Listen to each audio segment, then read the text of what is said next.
Hello everyone, नमस्ते। म यता एकदमै ठिक छु। आयो हजुरहरू पनि सन्चै हुनुहुन्छ होला। आज मैले गुबीमारा बनाएँ।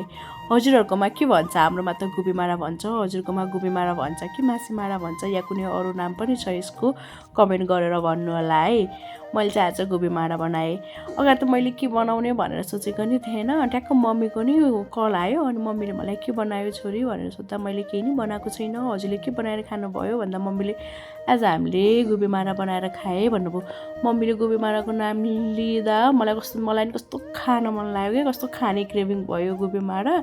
अनि मेरो नि मैले बिहानी फाडो भात बनाएको थिएँ, अलिकति मास भिजाएको नि बाँकी रहेको थियो।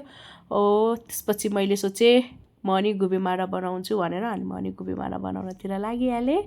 एकदमै राम्रो भएको थियो, कस्तो मजाको भएको क्या मेरो गुबीमारा पनि। मासीमारा मैले चाहिँ मासीमारा बनाउनको लागि मासलाई अगाडि मजाले पखालेर मिक्सरमा ग्राइन्ड गरेँ। अनि लसुन अदुवाको पेस्ट सिलबट्टामा पिसेर बनाएँ। त्यसमा नुन, खुर्सानी पाउडर, जिरा धनियाँ पाउडर अनि धनियाँ राखेर टक्क मसला रेडी गरेँ। अनि त्यसपछि चामलको पिठोको माडा बनाएँ लगाएर, अनि माथिबाट तेल लगाएर टक्क बनाएको।